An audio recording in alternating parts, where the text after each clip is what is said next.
Oh, here we go. Here we go.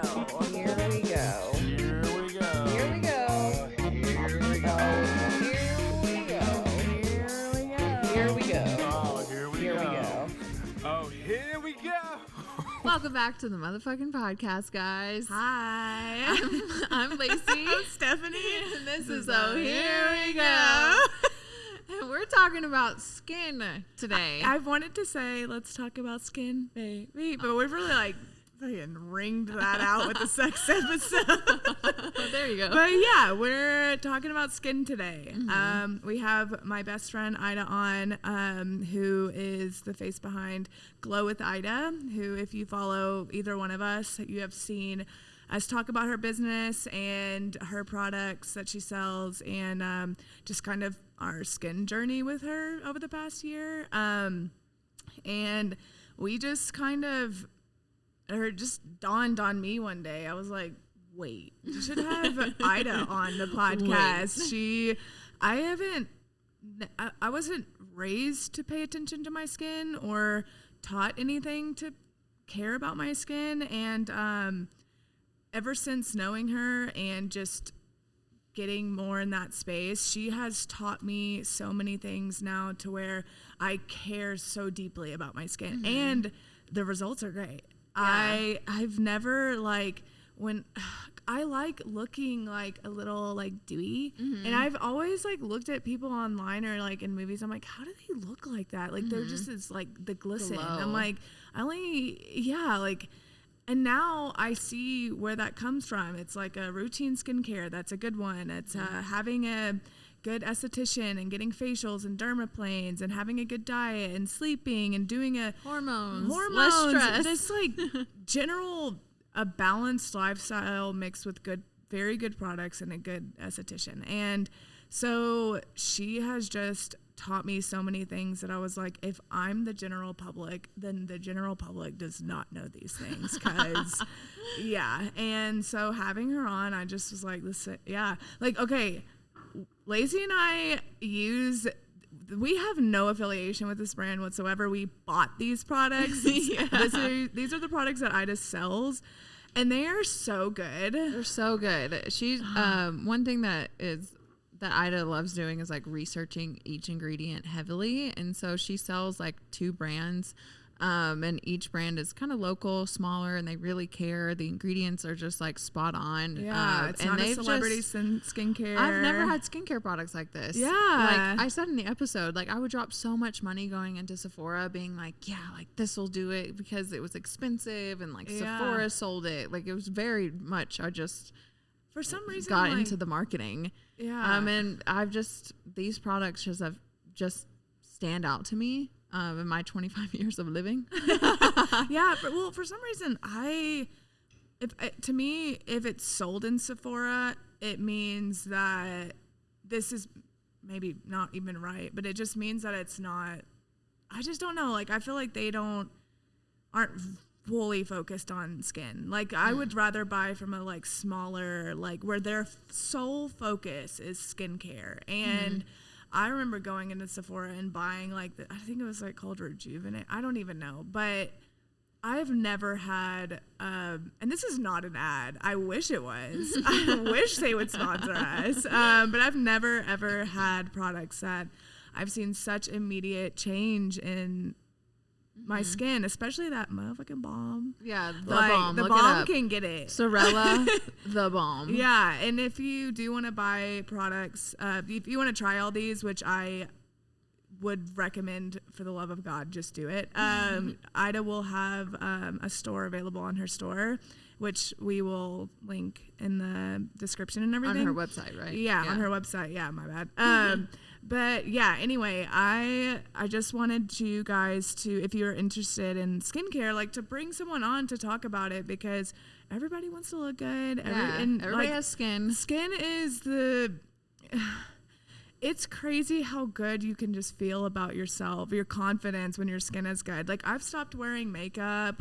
I pretty much just get my lashes done now. I have a little bit of makeup on right now, but I pretty much just do my lashes now and sunscreen.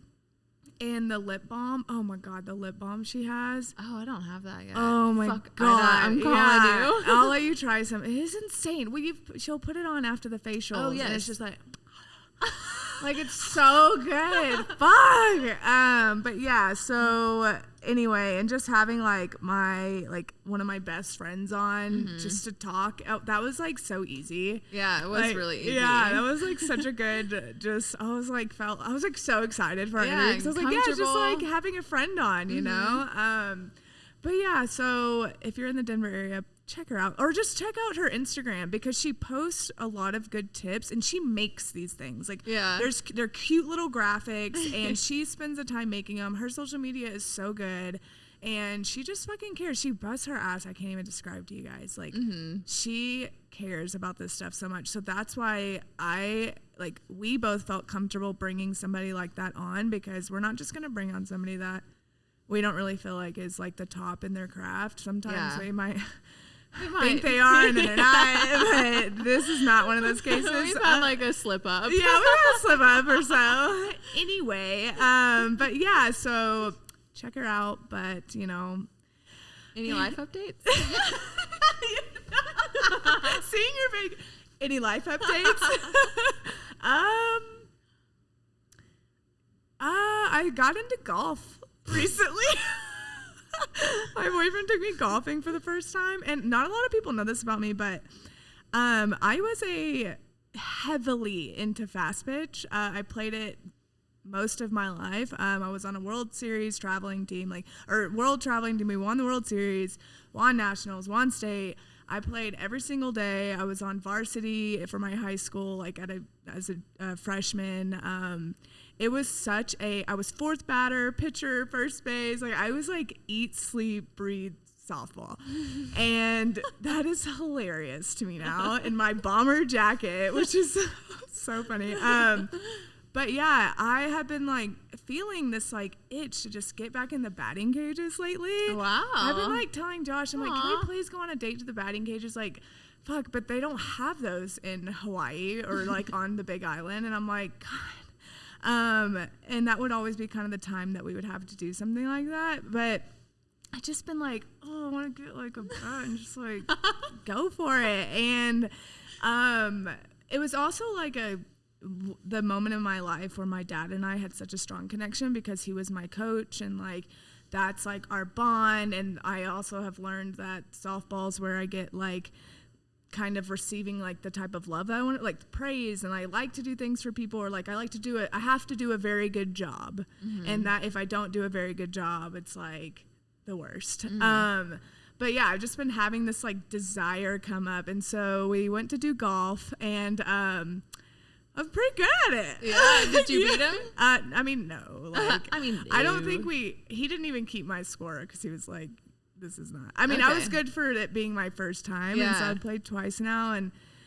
it just brought back a lot of those feelings, hitting the ball, just oh yeah, just that satisfying you know. There's this quote that I've been kind of going by. It's movement brings peace, or action brings peace. Oh, doing something active can really get you out of your head. It does, movement can do so much. Yeah, and that was it was fun to ride around on the golf course, drink a little, smoke a little, and just spend time with your partner. And he was coaching me the entire time, and it was fun. It was really, really fun. So that's my minimal life update. What about you? I mean, as you've known with me being here for the past couple of days, this week has been just so heavy and sad and emotional, and It's been so intense. It's been so intense, and I haven't had such. Cried on the intro. Yeah, last intro. Yeah, I haven't had such an emotional week in so long, where I've cried every day. And, given I was on my period, this period was also the most painful. It was also during a Virgo new moon. Who else? Who else had an intense period in the month of August? Because every woman I spoke to has had a very intense period. Mine was 7 days early, and it was such a bitch. I felt sick. Yeah. This week, it's been the perfect buildup for me to just fucking break, honestly. It has. It's been months and months of things just like being put on, like stacking on me. Yeah. Like with me trying to find more girlfriends and like working through like why I don't trust women, and then feeling like I'm too much and thinking like I'm too much and I don't want to be too much. Like I want to be Miss Perfect and make things easy and convenient for people. And then feeling like I'm not surrounded by the people that I deserve to be surrounded by, like especially in LA. Like I feel like I go above and beyond for people and I'm met with like and I really want some fucking appreciation. Like I remember I was crying on the phone for like 2 hours, and I was telling Stephanie about that phone call. I was just yelling in bed. I was like, I just want to be fucking appreciated. And I'm just like laying next to her like, this is intense in like a good way. Yeah, and this feeling of being too much, I've just gotten that my whole life. I'm sorry, but like when you fucking stand out, like people just try and take that away. When you're a big personality, when you're creative, when you stand out, like people want to tear you down for it, especially when you're young. Like if you just stand out, it's bad, like quote unquote bad. And I don't think a lot of people realize this about you, but it's people look at you and they're like, wow, she's beautiful, she's perfect, has this lifestyle, she's a Playboy model, like all these things. And it's like, actually those things don't go into your favor 95% of the time, because it's like, no, women can be very weak a lot, and it can be, and that's a lot of the times because of parenting or how we're raised or how we're bred to look at other women. Like you guys, it's hard for women to feel one, comfortable around Lacey, and one, for them to feel comfortable around Lacey around their men. Mm-hmm. And it sucks because like when you get to know Lacey, it's like, one, she would fucking never ever go against like a woman, and two, she's just way more relatable and not at all like this typical stereotype. Yeah. Like she doesn't walk around in her underwear and like lingerie. She walks around in sweatpants, and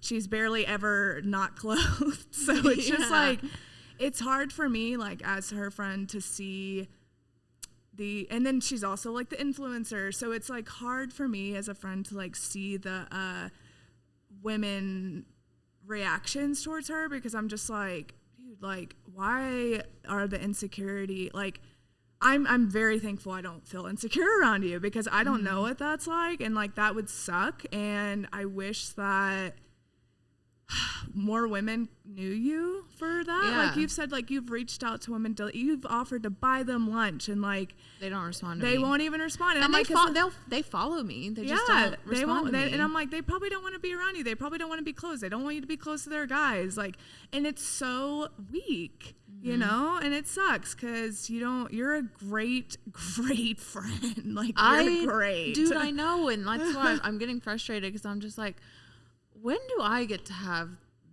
me as a friend? Yeah. When do I get to have like a matching energy? Like, and I guess that even though this week has been hard, it's been exactly what I needed, because I reached a point of like, I'm fucking done of trying to make myself smaller for these small ass people. Like, I'm just a big fucking person. Like, I love big. I care big for people. I do things big. Like, I go above and beyond, and I try and make things as convenient as possible for people. And I'm just done wasting my time on these average fucking people. Yeah. Like, I'm sorry. Like, I want big people around me. Yeah, I realized that. And that's what I said to you. And I was like, you will do well with women who are successful, independent, driven, and don't give a fuck about what you're doing. Yeah. And those are women. They're not girls, you know? And that's just kind of like the reality. Like you're just a lot brighter than that. And you have to find someone brighter, if not as bright, to either drive you or to like be able to be compatible with you. Because I mean, like, yeah, I mean, that's just, it just sucks. It's a weak thing. I'm just really tired of like letting myself buy into this narrative that I'm too big, because I'm like, actually, this is how I should be. Yeah. And this is how people should be. Bigger, brighter, all the time. Yeah. Like it should be Never like the sad little Charmander in the rain that I showed you. Yeah, I'm sick of just like not using my voice either. And like that's something that I really learned this week. Like I really do try and make it easy for everyone. Yeah. Like, and I just like don't really get what I need when I do that. And that can create resentment. Like I just want to make it easy for everyone. And I don't receive appreciation for doing any of that. And like I don't get it in return. So honestly, like I reached a fuck it moment. Like I was like, I'm The gonna be villain nice. era. Yeah, like I'm entering my villain era, and I'm gonna be nice. But there was a moment where I was just like, fuck being nice. I've been too nice my entire life, and I'm done. I don't think you can help but be nice, but No, I can't. But this little narrative feels good for me to say. But So I think that people don't understand that, like, yeah, it might be nice to be like hot or beautiful or like this like model, but actually 95% of the population resents the fuck out of you if you are. And so that's just kind of like what you've been experiencing. And it's just, I wish people would give you 10 minutes, not even 10 minutes, to realize you are just like a very ridiculously a relatable person that like if you you don't can look catch that. if you can catch a good one-on-one with me, that's where I thrive. Like Yeah, not a party. no. Lacey will clock out half the time or like just introvert towards a corner of the room or something. Yeah. But yeah, so that's our my golf update and your Emotional breakthroughs. Yeah. It's been a good one, you know. It's this week or last of August has been intense, so yeah. But to kind of hop back into the episode with skin, well, one of the women that love you and don't make you feel that way and are always very supportive of you is Ida, and along with both of my best friends. And yeah, so we're gonna let you guys hop in the episode and learn about skin and switch things up, hopefully. So Without further ado, here we go.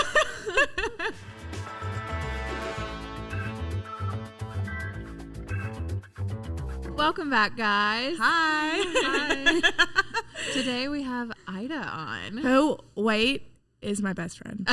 So, Wait. yeah. Okay, Ida, tell us about you. Well, thanks for having me, guys. So sweet. I've been here a lot, but never in this setting, so it's fun. We had to drag Ida on here because she was nervous. So I was like, please. This is my first podcast, so Yeah. what was your question? Tell me about myself. Yeah, like, who are you? What do you do? Okay, so who am I? My name's Ida. I'm an esthetician. I started doing SD work like almost 3.5 years ago now. Yeah, before that, I've lived in Denver for like 13 years almost. Whoa. Yeah, it's a long time.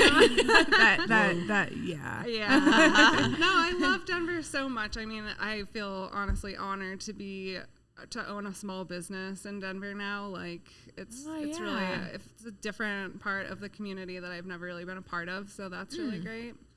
But yeah, so I ended up going to SD school after years of working in bars and not really knowing what I wanted to do with my life. When you were like at bars, were you just like staring at people's skin, just like, fuck, I need help to help everybody.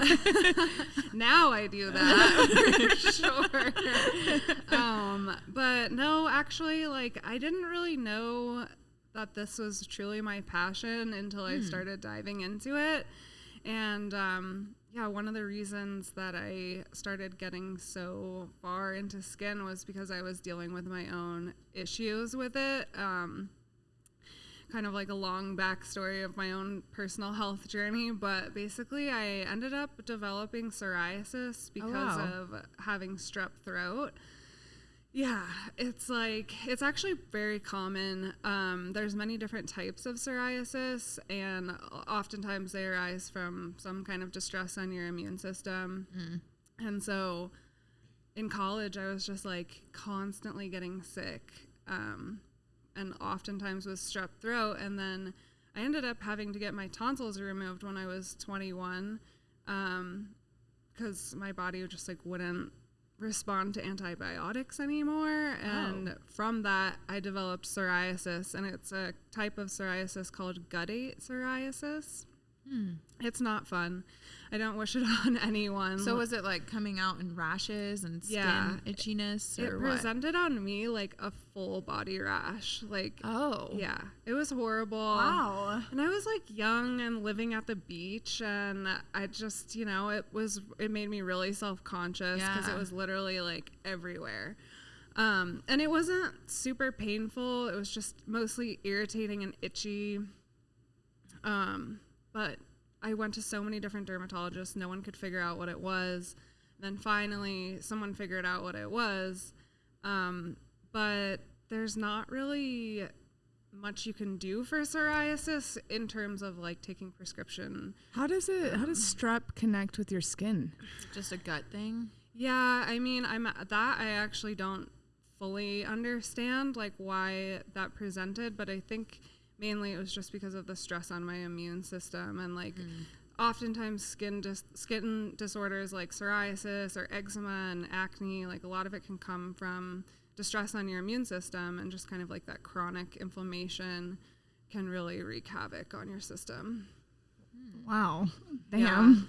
Yeah. So I went and saw a lot of different dermatologists, and they kept prescribing me steroids, which is also a really common thing. Like orally or topically? Yeah, both. And unfortunately, like, yes, steroids will calm inflammation and make your condition go away temporarily, but in most cases it comes back, and in my case it came back worse every time. So, you know, eventually I realized too, like, a big part of it was taking care of my body and not, you know, drinking as much, partying as much, like working in the bar atmosphere. I just wasn't really like taking the best care of myself. Right. I was managing restaurants at that time too, so it was just like working so much and just not taking care of myself. So some lifestyle changes helped with my psoriasis too, for sure. Oh, okay. Do you still deal with it? I mean, so they say whoever they are. Who is they? Who is they? They say like psoriasis is something that will never go away. You'll always have it. And I've experienced one other pretty significant flare-up in my life, and that, interestingly, went along with some pretty severe back pain that I had too. And again, just like taking care of myself, really working on reducing inflammation in my body, made it go away again. And since then, I haven't had any issues with it, but the first time that I was dealing with it was when I started getting into researching skincare more in like the form of ingredients and raw ingredients, because I was really interested in making my own skincare products, which is something that I'm still interested in doing. But through that, I was like trying out so many different things to try and make this shit go away. Am I allowed to swear? No, yes, yeah. Speaking of you wanting to make your own skincare, ever since you told me that, it's like kind of like put in the pieces a little bit more and more, just like with the things that you're interested in, especially around Halloween. But would making skincare be kind of like making potions, kind of like witchcraft? Because you love that stuff. And so I was like, damn, she is a little witch. Like, she does want to make her own like potions and stuff. I mean, you know, looking back, I have always really liked to make, I mean, both my parents are artists. So the creativity kind of making things vibe has always been a part of my life. But I do love formulating things. I mean, that's definitely one of my passions within skincare, is like researching ingredients and just like understanding what certain things do to our skin. And yeah, so just going back to like psoriasis and myself, and that's the thing, like everyone's skin is different. So just because something worked for me doesn't necessarily mean it's going to work for someone else. And although that could be frustrating sometimes, that is one thing that I love about skincare, is that it's always a challenge. Yeah. Okay. Yes. Where would you like source your ingredients when you would make these things? Like, would you like buy like herbs?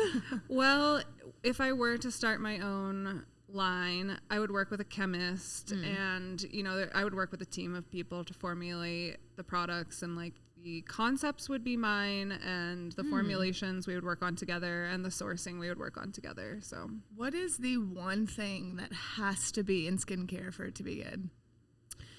you mean in like one specific product, Or moisturizer? like out of a routine? Yeah, or out of you have what's the bread and butter that pretty much is a standard, has to be in like a moisturizer for it to be a good product? That's a really hard question because it's literally different per product, per person's needs. Oh, okay. I didn't know if there was like one ingredient that everyone agreed on. I mean, there are definitely like standard ingredients, like hyaluronic acid is one that's really you'll find in a lot of products. What is that? So hyaluronic acid is a moisture binder. So basically what it does is it pulls moisture from either the air or other products, or if it's formulated in a product from that product and pulls it into your skin. Oh. Yeah. So it's acids can kind of be confusing because they either can be really exfoliating, like with a chemical peel, or they can be hydrating. Oh, okay. Yeah. But one thing that like to keep in mind that I always tell people is like, people get kind of obsessed with like clean beauty and like chemical free. And I'm like, well, you are a chemical. Water is a chemical. Everything is a chemical. So you kind of have to decipher through that when you're looking at ingredients. Yeah. Oh, okay. I've like heard of like greenwashing and how like companies they'll like promote that it's like recycled and like green and blah blah blah, and it's really not. It's just kind of marketing. For sure. I think like finding vegan products that can be really important for some people, and like all of the Sorella products are vegan except for the ones that use honey.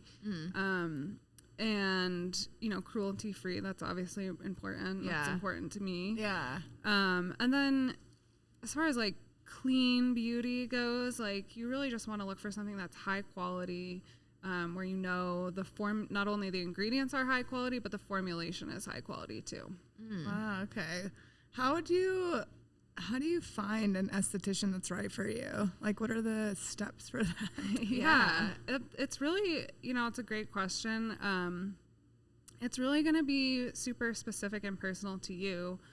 So the aesthetics field is really broad in terms of like some estheticians work a lot more medically. I consider myself a holistic esthetician, and all that means is that I consider skincare from a holistic perspective, considering your whole life. So your lifestyle habits, your nutrition, your products, everything. Because say for example, you're a professional athlete, like the way your skincare routine and the way you cleanse your face is probably going to look different than someone that is doing something completely different with their daily life, And then you just kind of have to decide what you want. Like, there was a good saying that I heard that recently that says, there's a difference between getting a facial and working with an esthetician. Because like some of my clients, we have lifelong relationships that because your skin is going to constantly grow and change over your lifetime. So having someone that knows your skin and knows what ingredients to put on your skin and what to recommend for home care is really important.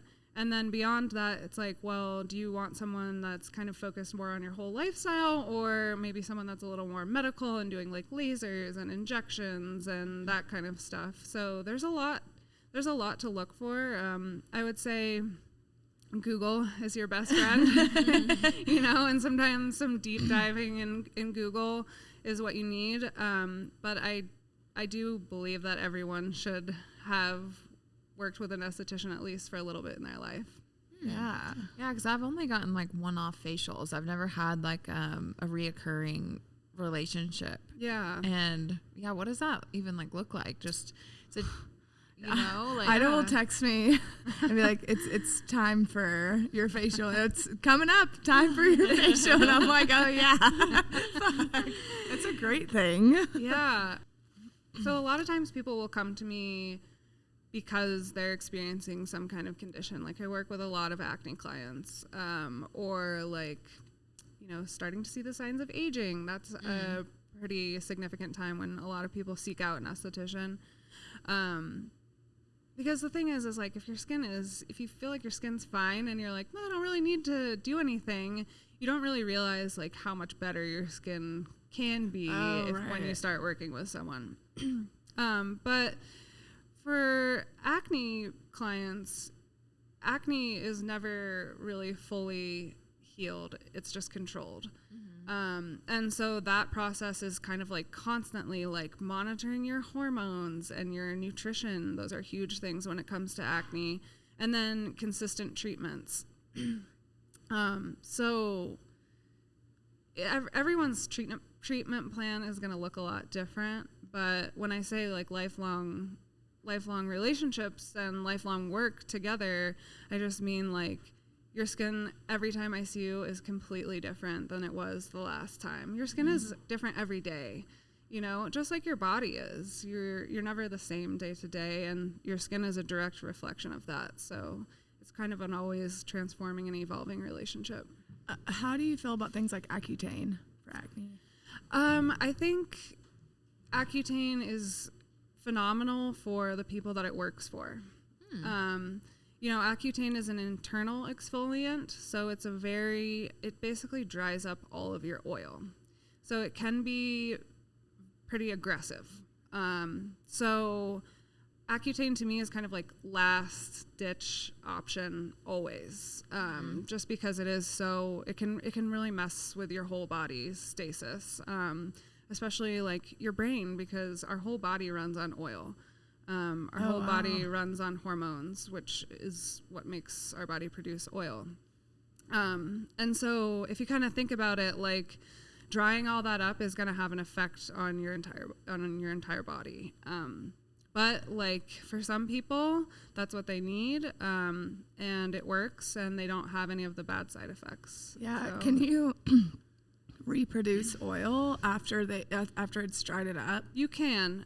It just takes a while. Okay. And so that's why anyone who's really on Accutane, like I can't really treat them for at least a year until they're off of Accutane. Like a year after? Yeah. Why? Because your skin is just so Sensitive? Brittle. fragile. Yeah. Yeah. So it's hard for someone that is on Accutane or has been on it to have that dewy kind of like natural. It is. So there's what's called your skin barrier. And it's a really, really thin layer of oil and water that sits on the surface of your skin. And some parts of it are slightly acidic, but it basically protects your skin from viruses and bacteria, any kind of outside influences that could cause damage. It's a very delicate balance, that barrier of oil and water, and a lot of things can throw it out of whack, like your hormones. That's a huge one.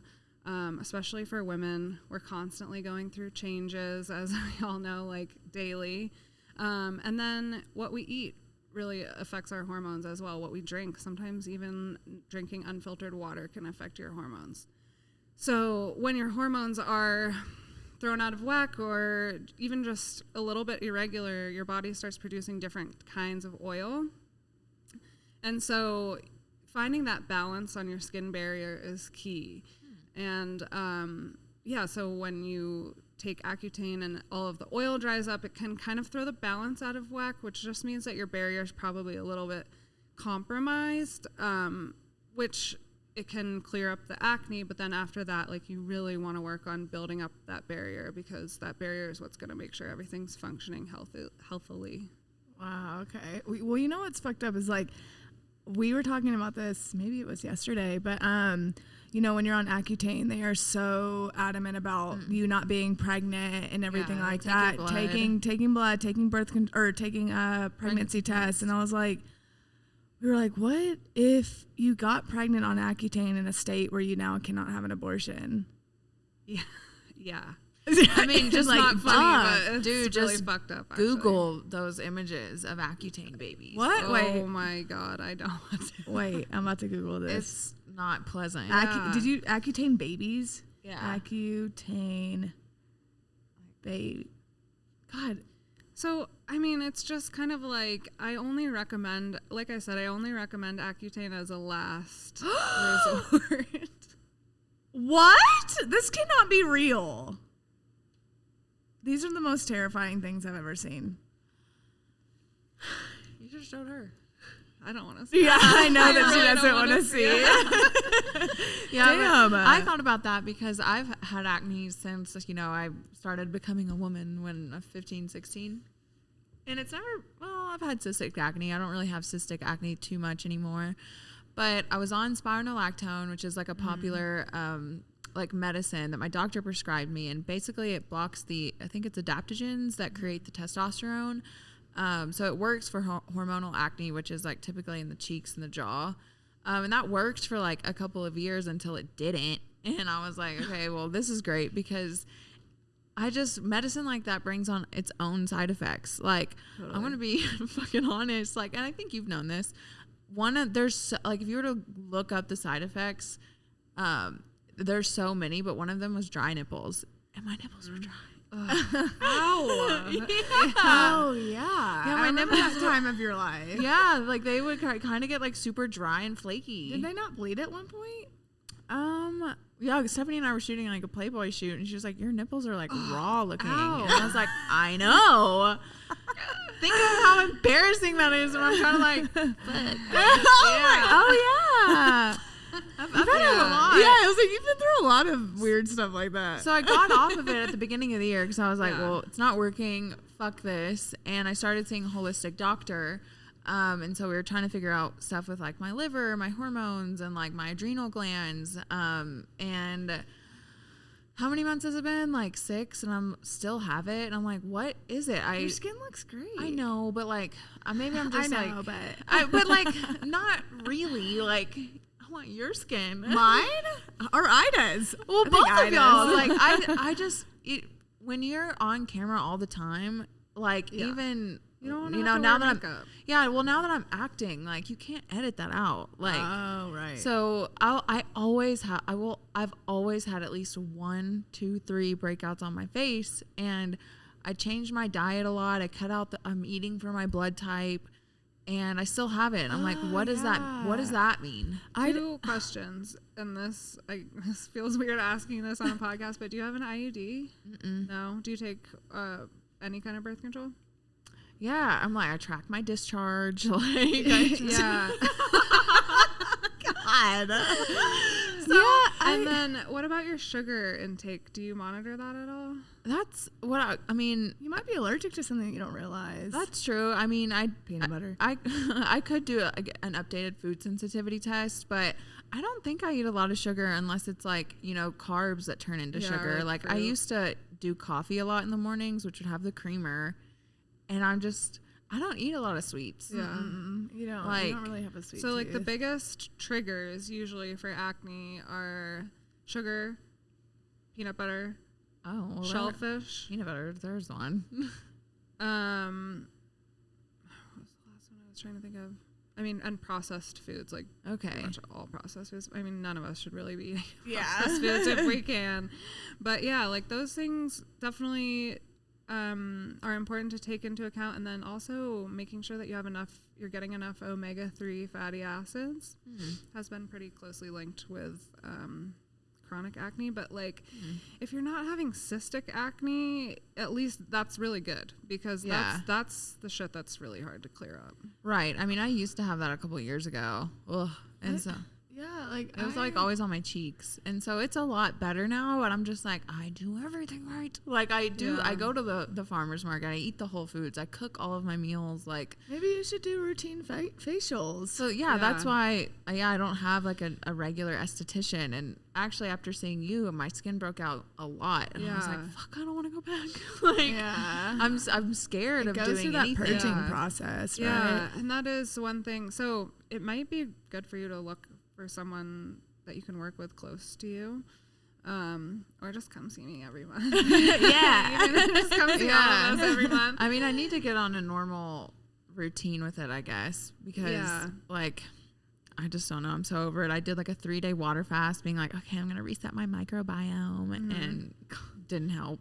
Yeah. So I mean, if you are doing all these things internally, I think the next step would probably be to like work with someone who really can get to know your skin. That, you know, I know you're using some of the Sorella products, which is great. Like the Sorella products are incredible at building up your barrier. But yeah, like really getting on a consistent routine where you're not using anything else. So like sometimes with skincare, it's really important to bring it back to basics. And this is what I tell a lot of my clients sometimes. Like people will come into me with acne and they want to know how to make it go away. And I'm like, well, consistent treatments every month, and then literally throw out everything you've been using, stick to like 4 or 5 products, and give it at least 3 to 6 months. Whoa. Yeah, and I mean, usually,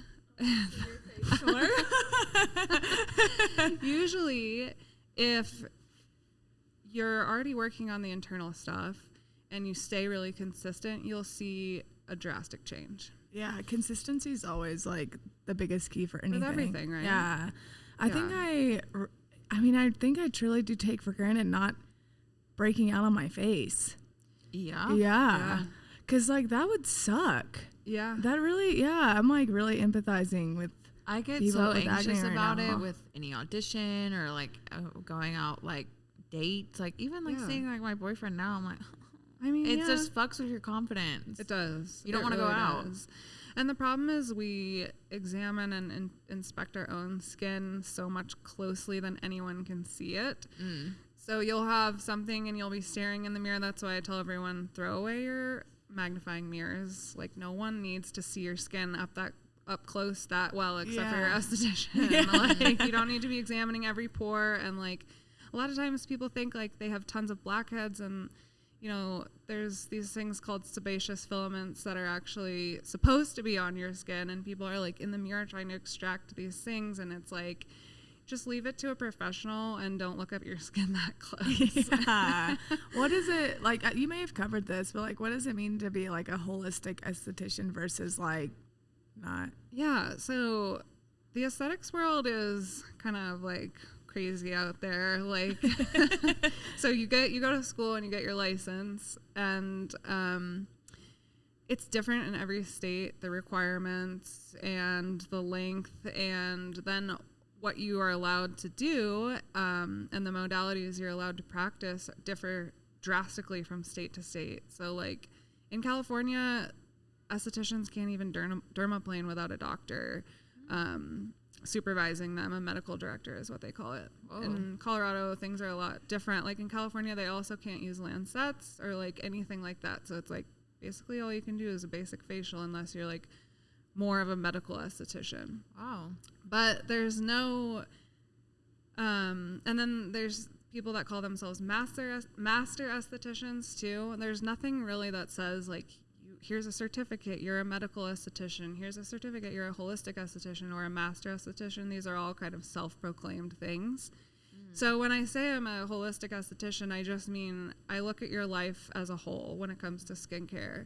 And so like for someone like you, like you're like a star student, you're already doing all this work on your diet, and you're like, you know, and so Star that's, student. but those are all there. I believe when it comes to skincare, especially when you're dealing with like acne or any kind of condition that you're trying to get rid of, it's really important to look at everything as a whole. Mm-hmm. Yeah. Yeah, because I mean, I hear so much that it's in the gut, and I'm like, I got gut. Like, Yeah. go. People message me and they're like, yeah, I've done facials, but they don't seem to work. Like your skin is great. And I'm like, okay, well, so much of that is also diet. Like I used to have like really dry skin down here. And then just, I would also I would break out like around like up here too. And I was like early 20s, but now it's been 12 years of being vegan. Wow. And then also really this past year avoiding gluten, which is like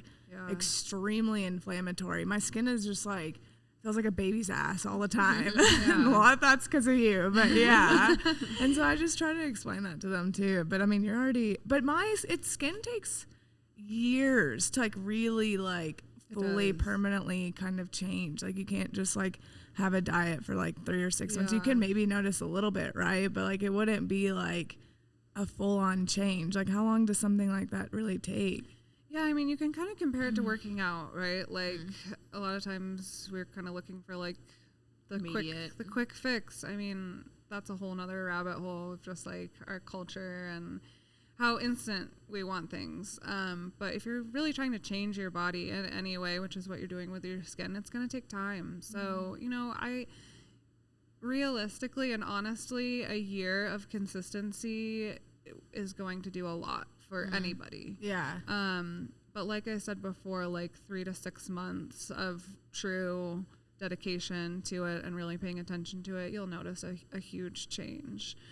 And acne is my worst, like my top enemy, because it's frustrating. And like I said, like our hormones play a big part in that, and they're just constantly fluctuating. So Yeah. Can we talk a little bit about over-the-counter products? Yes. Like, and Sephora products? Because I remember I would go into Sephora and be like, all right, I'm going to get rid of my acne this time. And I would spend like up to $400 on all these products, thinking like, okay, if I spend more money on the more expensive products, then that's the product. Like, I've just, in my mind, I've been like, I just haven't found the product yet. Yeah. Like, so yeah.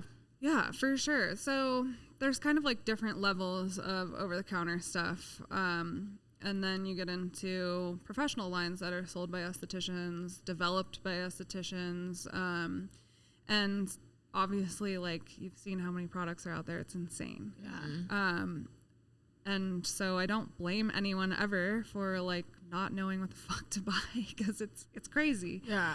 But, like, you know, so a lot of times people will just go to Walgreens and get CeraVe or like something safe that they're like, okay, it doesn't have a lot of ingredients in it, should be fine. Or you go to Sephora and there's just an overload of products. There's no one there to really help you. And a lot of times what can happen is you'll just be picking out products. Like, say you're like, I want to get rid of my acne. Like, this is the product that's going to do it. And then, oh, I need a moisturizer too. So you'll grab a moisturizer. But, like, unless you know every single ingredient that's in each of those products, that there could be ingredients that are canceling out other ingredients.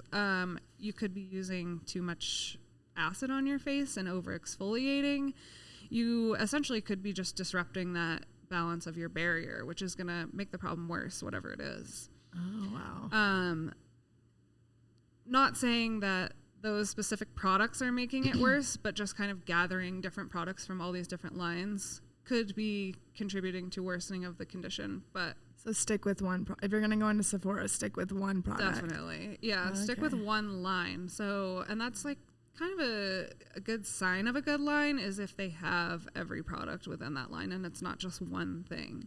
Because realistically, like one product isn't going to fix your skin forever. Like, it's just not really how it works. And that's why so much time and money and thought has gone into these product lines and the formulations. Every product is meant to be used with another product to help you reach your skin goals. And like with CeraVe and that kind of stuff, like, you know, it's not that it's damaging your skin, it's just not really doing anything to work for your skin. So if you're like doing a CeraVe cleanser, if you're gonna spend money on it, I mean, whether it's $9 or $99, like, you want it to be doing something, right? And not just like kind of sitting on your skin. Yeah. So that's sort of the difference there. How do you feel about? Don't hurt my feelings on this one. How do you feel about the Kardashian skin line? Like the products they sell, or well, what like they Kim use? Kardashian and like Kylie have like some skincare lines. I know. No, I mean, there's a lot of celebrity skincare out there, right? Like, who was it? Who did not Accutane, but What? Jessica Simpson did. I think she did do Accutane, didn't she? Can I not think of it right now? It's not Accutane, but it's the Proactive. Proactive. I forgot about Proactive. Not Accutane. Damn, we just put her through Accutane. Oh, yeah. But you know, like so I think for me, it makes me feel better to buy skincare from people that had skincare in mind when they were formulating it. It's not to say that their products, that all celebrity skincare is bad, but I think it's more focused on the marketing side than on the actual skincare side. And so to me, I just want something that's coming from someone that really cares more about my skin than like getting their face on TV or whatever. Right. I wonder what Hailey Bieber's skincare is going to be like, because she's like being praised for her like glowy, no makeup skin. Okay, but one of my brides was in the hospital like a couple weeks ago for an appendix situation. No, I know.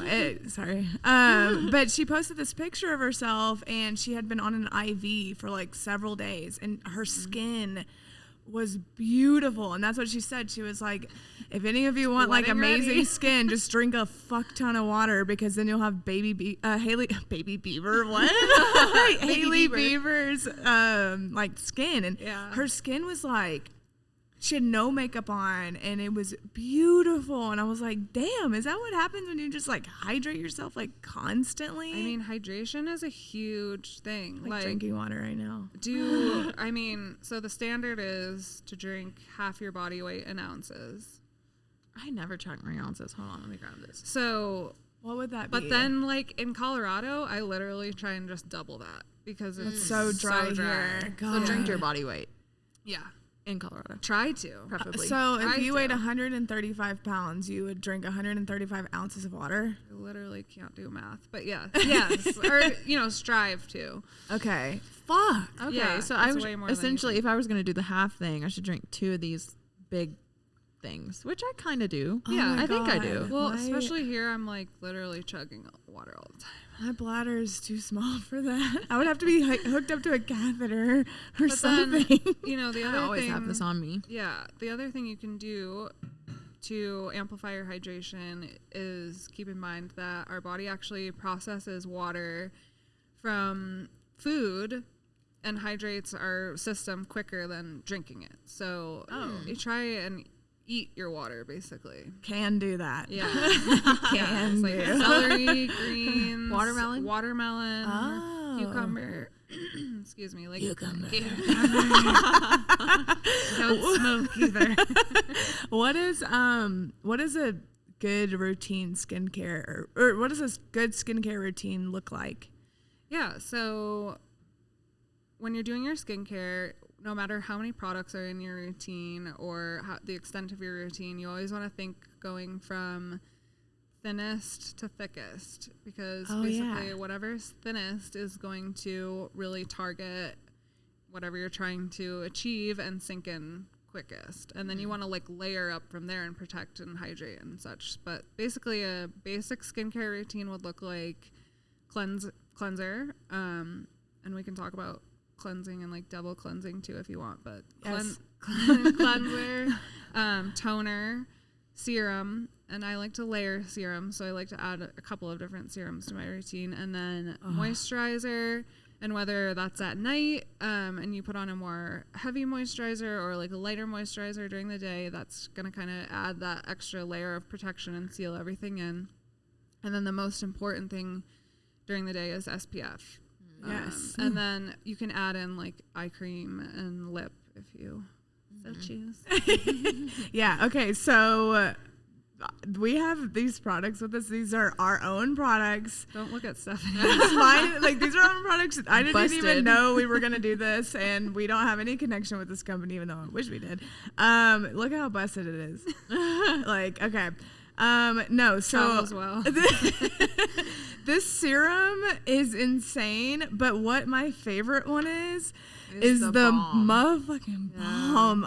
This is like, It's like a deep moisturizer. I'll think about it during the day kind of thing. Oh my God, I can't wait to put that on. Like, this shit is so like thick, creamy. It smells good. Like, you wake up soft as fuck. Yeah, and you're just like, it's so good. And I remember you texted me and you're like, what did you say? You're like, that balm Ida sold me has changed my fucking life. Yeah. And I was like, I know. I just opened a new one last night. I know, I saw that. I was like, crack. And then I unsent it because I was like, that's a little much. And then I just like put a drool emoji. It's so good. Your boyfriend stole it. Right? I know. Yeah. Okay. So when I was leaving Hawaii, Me and Josh were like, he was like, you're not taking the balm. Like, he was like, you're not taking the face products. And I was like, are you kidding me? Like, why? Like, I use these all the time. And he was like, I use these all the time. You're not taking those. I bought them. And I was like, you're so insane. Like, fuck. But I mean, he did buy them all, and I was just trying to steal them. So they're from the brand Sorella, and you also suggest and sell in your studio Sanitas. Why did you choose these two brands? Oh, I didn't even realize they were different. Yeah. So Sanitas I worked with in school, and they're based out of Boulder, Colorado. So, and I had actually been using Sanitas before I went to school, like here and there. Before I went to school, I was not really like on a consistent routine myself. Like, I hate saying that because I wish I was. I wish I was literally doing this skincare when I was like 15. Mm-hmm. And if I have a child, they will be doing their skincare. They're gonna be like a newborn, like putting like just put your toner on. I was using Dial soap. Oh, yeah. Wow, that's my like some mom shit taught like a me. guy would do, like a football player. I want to say. The bar of Dial soap. Yeah. What does that do? So those are the kinds of things that will just strip your barrier because they're such harsh cleansers, you know, like it'll just strip all that oil and off of your skin, and then, you know, a whole host of things could arise. Dry skin, acne, hyperpigmentation, like everything. Is it good to avoid water on your face? No. I would say, I mean, it's hard, like living in the city, you know, the water that comes out of our shower is not the best. So if you can get a water filter for your shower filter, that's recommended. That's a thing? Girl, I've done everything for my acne. I bought that A shower filter? and new pillowcases. Yeah. How much is that? I'm on a subscription where it's like $150 every 3 months because you have to change it out. But it like there's so much chlorine in city water because there's so many contaminants, but chlorine strips all the good things. And so the filter can remove the chlorine and other things. And it creates soft water. So it's really good for your, like, all of your skin and your hair. Because I feel like with back knee, like that's the only part that I'm like, if I do break out, it's like back shoulders or something. And I feel like would that be, Maybe. It definitely could help. I can't subscribe to anything else. Like, damn. You can get cheaper filters too. Okay. But I forget what we were talking about. Sanitas and Sorella. Thank you. Shower filter. Yeah, so Sanitas I worked with in school. They're out of Boulder. So people like that it's local. And their products are really phenomenal. Mm-hmm. I started working with Sorella about a year ago. A little over that now. But the reason was because Sanitas discontinued their SPF, and I need to carry SPF. So I was on the hunt for the best SPF product that I could find, and I found Sorella, and I absolutely loved their SPF. I love it so much. I was like, oh shit, this company is amazing. Their products are incredible. They're smaller, they're newer. They just like really care. Sorella means sisters in Italian, which is cute. It was like these two sisters-in-law that started the company, and their formulations and ingredients are just so good. Yeah. I've never put on, well, we'll get into SPF in a second, but I never wanted to put SPF on like I do their SPF. I put it on almost just to keep moisturizing because I'm like, God, this feels glowy. better than anything else, and it smells so good. And I'm not a product person. Like, I just don't give a fuck. But like them, I'm like, if this isn't in my casket with me when I die, I swear to God. But yeah, talk about SPF, because I never knew it. I didn't ever realize the importance of SPF until you. And most people don't, because our parents didn't know. So no one, and things were different when our parents and our grandparents were around. Like, the sun was not as strong. The ozone layer wasn't as depleted, so we weren't getting those UV rays as strongly as we are now, and like it's really important to protect ourselves from them. So yeah, there's basically 2 types of UV exposure you can get from the sun. One is UVA and one is UVB. You can kind of remember them like UVA is UV aging and UVB is UV burning. So UVA rays reach further into your skin. They actually reach your dermis. There's a lot of different layers of the skin, but the dermis is a little bit underneath the epidermis. And UVA rays can penetrate glass, clouds. They're pretty much always affecting your skin. And that's what causes sunspots, wrinkles, basically all the signs of aging that we want to avoid. UVB rays are what's going to give you a sunburn, which you always want to avoid. There's no really reason you should ever get a sunburn, because that just causes so much cell damage and it's really bad. Yeah. So the next step is to look for a product to protect yourself, right? And you really should be protecting yourself on your face and anything else that's exposed to the sun every day. Reapply every 2 hours. That's like ideal. When you told me that, I was like, what? I thought it was, no. I was just like, once, like. Right. So do you reapply sunscreen every 2 hours? When I'm in the spa clinic, I don't usually because you're inside and it's I'm dark. in a dark. Yeah, you're in a dark hole. Trying not to fall asleep. But if I'm out and about during the day, yes, absolutely. That's why I love their tinted SPF because I just keep it in my purse, and they sell a little blending brush too, so I can just like apply. Or I'll keep, whatever the other hydrating or matte in my purse too. Yeah, I was very like probably just a year away from having what they say like melanoma like on my inner thigh, and it got removed prior, but there's still like spots that like I'm having another spot checked out next week, and it's all spots that I definitely remember burning heavily in the tanning bed too. In the tanning bed, yeah. And I just didn't realize. Don't use tanning beds. Yeah. No, my God. What? No, use tanning beds. Wow, like from that long ago? Yeah, it takes like what? I mean, that was when I was like in my teens, so that's 10 years probably. Yeah. Well, and tanning beds are just really intense. And then they're like, I would go in there. Yeah, I would go in there with straight up oil, and I'm like, fair, and I would burn like, and I was just like, I'm like, why didn't my mom say to not do that? I would do the little Playboy tattoo, manifesting. Wow, at such a young age. Dang, such a young age. I was powerful back then. Wow. Yeah, no, so I now have to find sunscreens that are UVA and UVB. Yes. And I can't use anything else. Like, I just fucking can't. So yeah, so what you want to look for a sun protection product that's broad spectrum. So that means it protects you from UVA and UVB. Oh, so broad. Okay. Yeah. Okay. And then beyond that, there's 2 categories that SPF falls into. There's physical and chemical.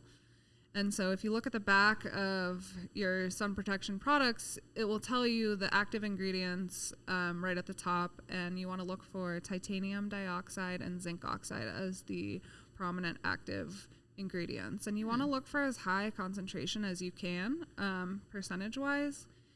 These are just going to give you the best protection possible. And so the difference is when UV hits a physical blocker like zinc oxide, it repels the UV rays, and the chemical ingredients absorb the UV rays.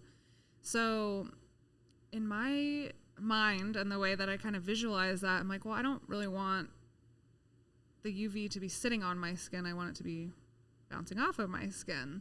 Right. But beyond that too, zinc oxide is really, really healthy for your skin and good for your skin. It kind of acts like a fire blanket, so it'll cool your skin off, take away redness, and also protect you from the sun. Wow. Oh. Yeah. How do you feel about like working with men's skin and everything like that? Like, how's that?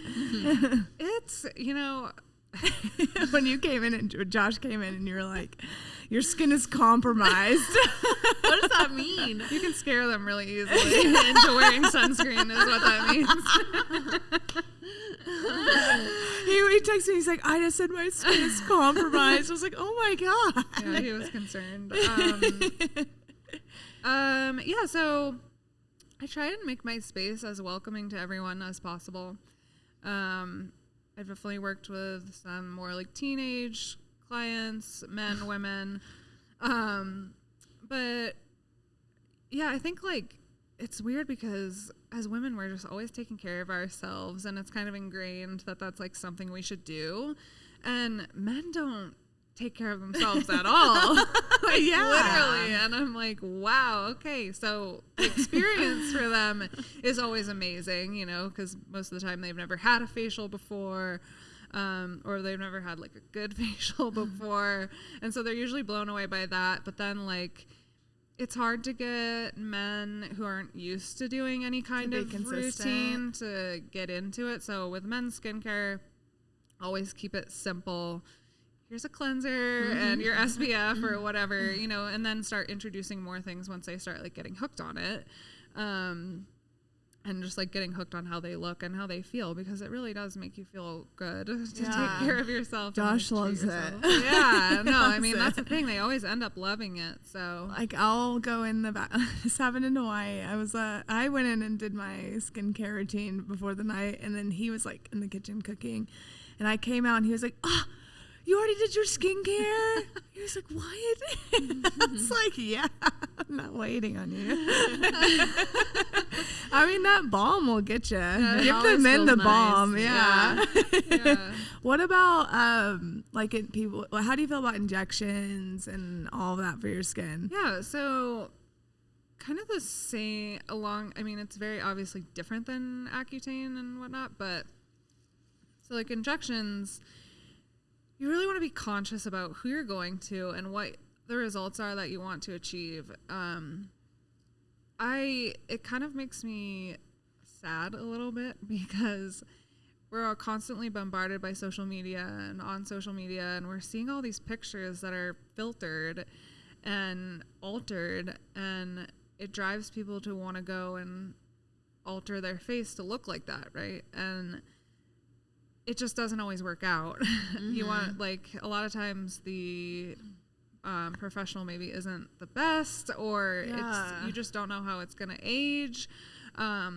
So my personal philosophy for myself is to generally stay away from any injections or fillers. I've tried Botox a couple of times, and I didn't like how I couldn't really make an expression. I think it's kind of an important thing, and like when you're talking to someone, you're like just shocked, being like, well, especially, or like mad and you can't. You're just like. Or when we had to wear the masks, it was like that's all you could see. So hopefully you can move your face. But I mean, you know, also with Botox, you're injecting botulinum into your muscle. So what is that? Whatever that means to you. Let's look up the it's just like what is definition. Freezes your muscles. Also, I've been seeing how I've never done lip injections, but they don't dissolve, or they're. I don't know. I've never really seen. I've seen maybe. Move? I can think of one person whose lip injections look good. And it was my like contractor back in the day, and hers were fucking good. But everybody else are like. No, I've like seen good injections, but I've just heard that they don't end up dissolving sometimes. They just move. Yeah. So like they'll go up into your skin. So you've which seen can injections that don't look bad? Yes. Ooh. But like, I mean, I don't know who, but I just have.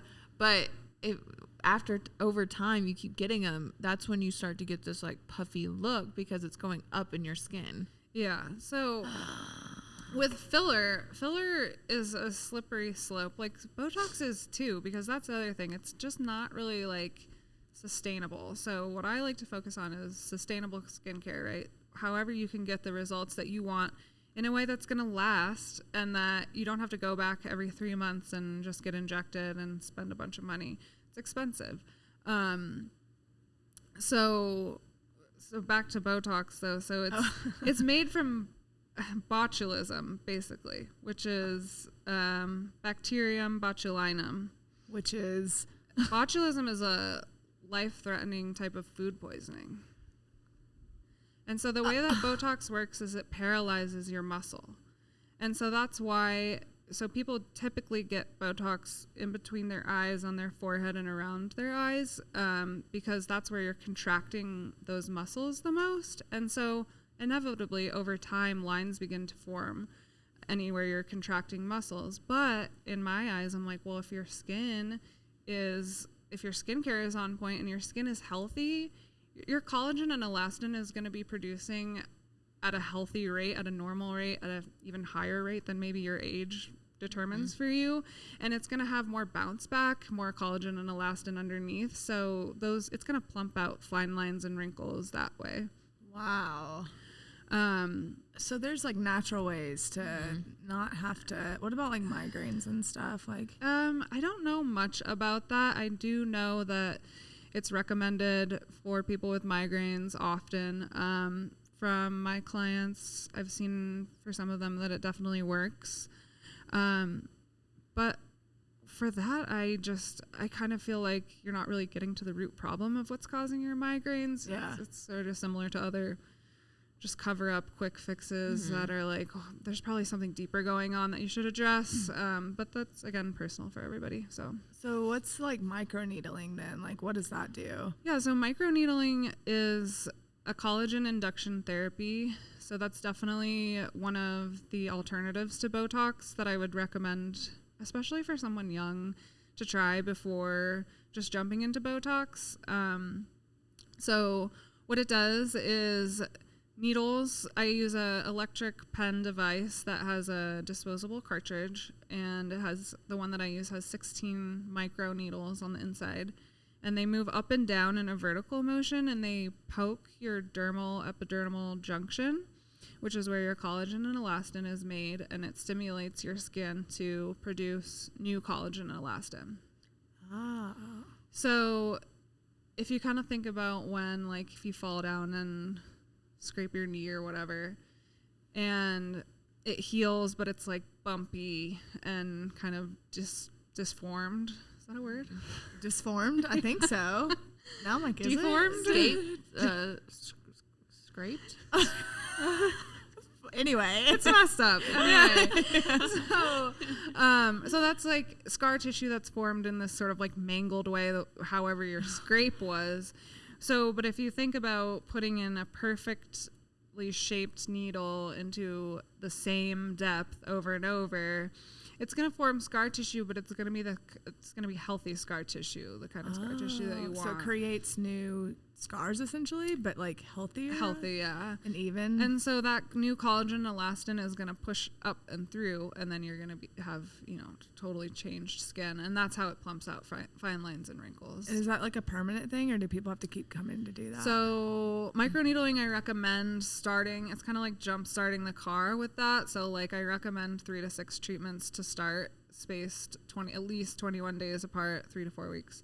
And then after your initial 3 to 6, the biggest change is usually seen between 3 and 6, and that kind of goes for all treatments. But after that initial 6, then you can kind of back off, maybe do microneedling like 3 times a year or whatever, and do like regular facials in between. Oh, Yeah. I might look into that. Yeah, microneedling is really amazing.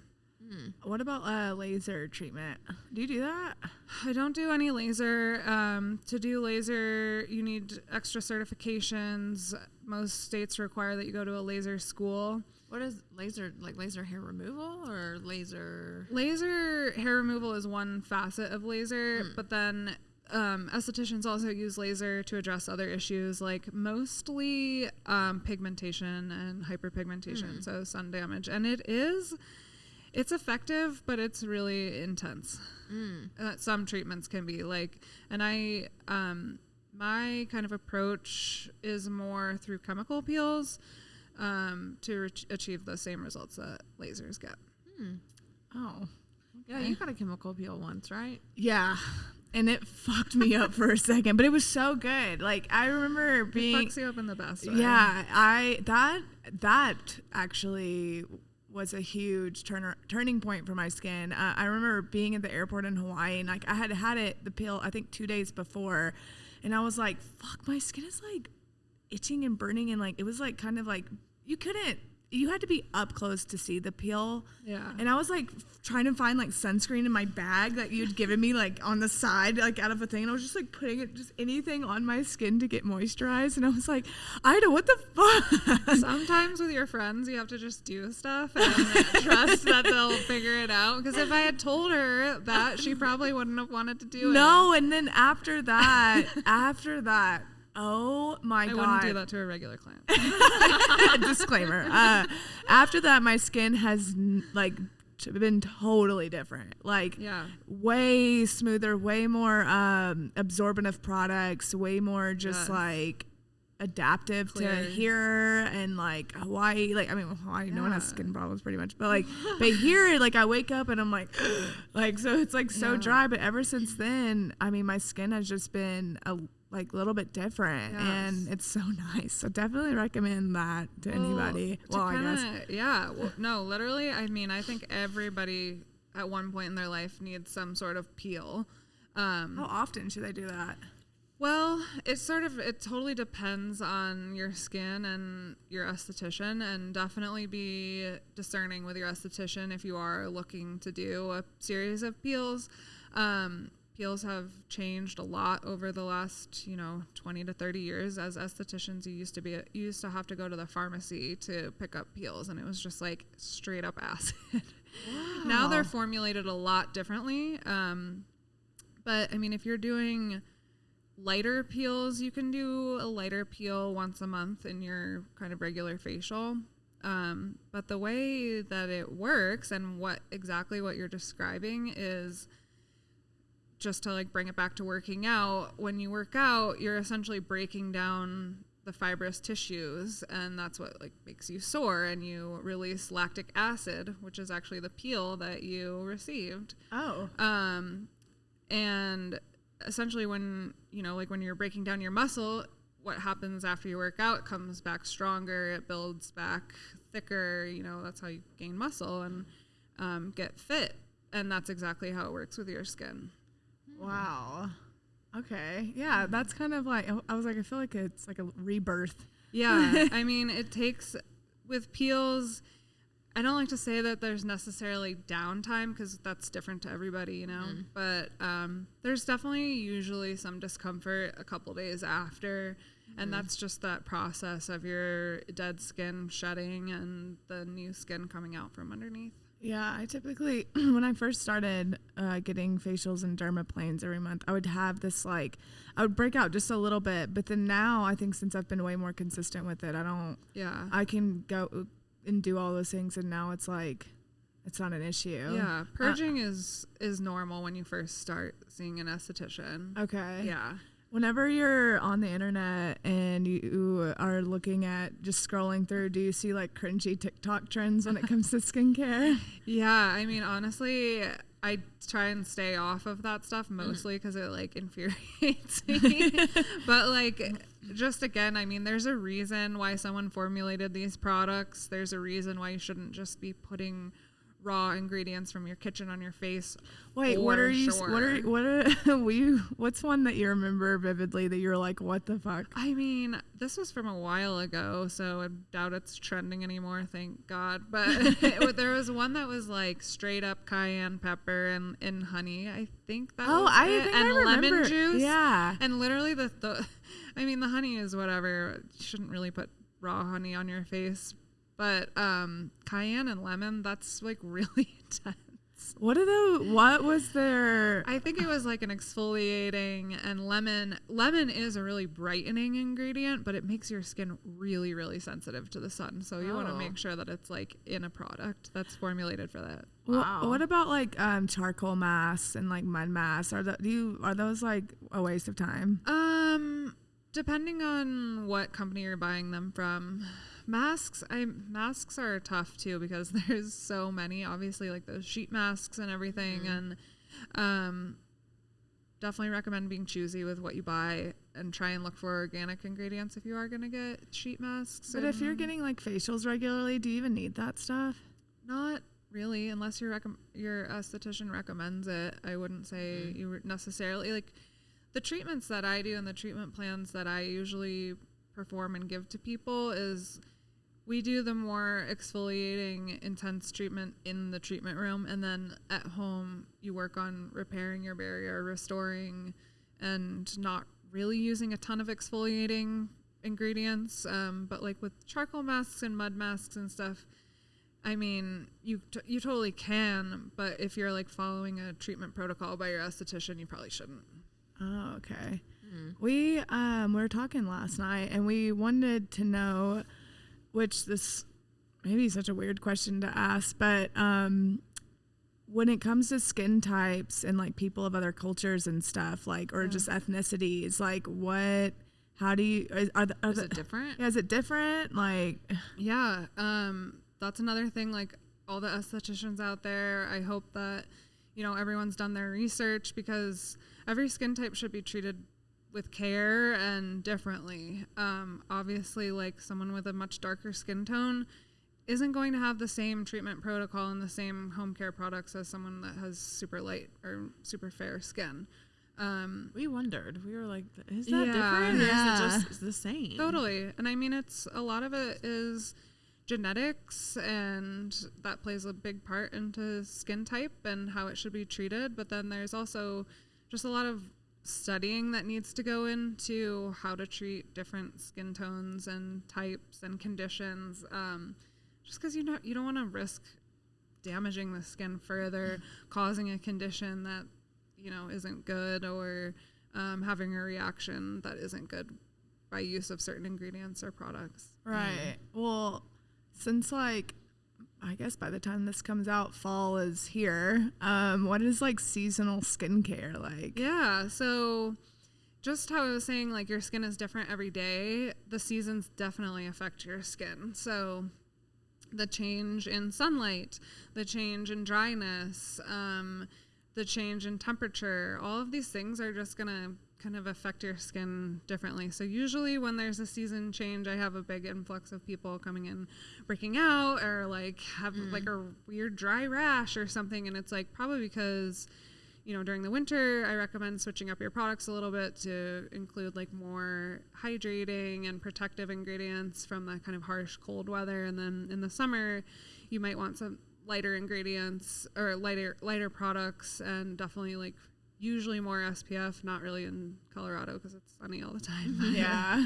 But that's kind of what seasonal skincare is. And I mean, it goes along with everything else in your body too, like seasonal eating and just seasonal living. Like if you're a runner and you live somewhere cold, you're probably not going to be running as much in the winter. Maybe you are. And so that means that you need to treat your skin totally different. When it comes to like location of where you live, two questions. One, places with humidity, do you see less intense like skin problems and aging? Like, does humidity help your skin? Well, one thing that will definitely show fine lines and wrinkles quicker is dryness. And so, yeah, like I always kind of feel like I look older when I'm here, which is annoying. And it's harder to kind of like achieve that dewy look when you're being dried out as fuck all the time. It's hot. It's hot. But yeah, so where your climate drastically affects your skin for sure. Okay. And like for people that travel a lot, that can be really difficult too, because it's like your skin's kind of always going through some kind of stress, especially being on an airplane. It's super dry air. Like you should see what I do when I fly. I have like a sheet mask on, and then like under eye patches, and then I put like my sleeping eye mask on, and I'm just like fully covered. God, that sounds amazing. Yeah, I want to travel with you. What about I just remembered when we were leaving New Orleans and you were in the very front, and Josh goes, Ida, just like screams down the plane. Yeah, it was embarrassing. What about places like New York where there's more like maybe like New York City pollution. Darkness, stress, like how do so kind of bringing it back to basics again, like double cleansing at night because pollution, so important for everybody. If you're not double cleansing at night, you should start doing it now. And all that means is washing your face twice at night. I don't necessarily think it's you have to do that in the morning. But definitely at night. And you don't have to use 2 different cleansers. You can just use the same cleanser if that's what you've got in your arsenal or if that's how your skin's feeling. But that first cleanse is going to get off all of the shit that gets on your face throughout the day. Like if you're wearing makeup, SPF, pollution, dirt, oil, all that stuff. And then the second cleanse is going to actually reach your pores and actually cleanse your pores. So it's crazy. A lot of times, like I've had people come in suffering from kind of chronic blackheads and breakouts, and just simply double cleansing has changed that. So, yeah. When it comes to makeup, like what is your tip for that? Like choosing makeup products? For sure. I mean, as far as like makeup for your skin, my goal for all my clients and myself is to kind of like move away from using makeup, just because in general, it does add another layer that's probably going to like be absorbing some of your natural oils, and it's just another thing that you have to take off your face. But if you are looking for makeup, always look for something kind of light. You want to look for non-comedogenic makeup, which is meaning that it won't clog your pores. And then there's specific lines formulated for acneic skin. Charlotte Tilbury, I think, has a really good one, which I think you can get Charlotte Tilbury at Ulta and Sephora. And then Glow, GLO makeup is really good. They started as a skincare line and now they started as a skincare line and now have a whole makeup line, and it's mineral makeup, but it's really good as well.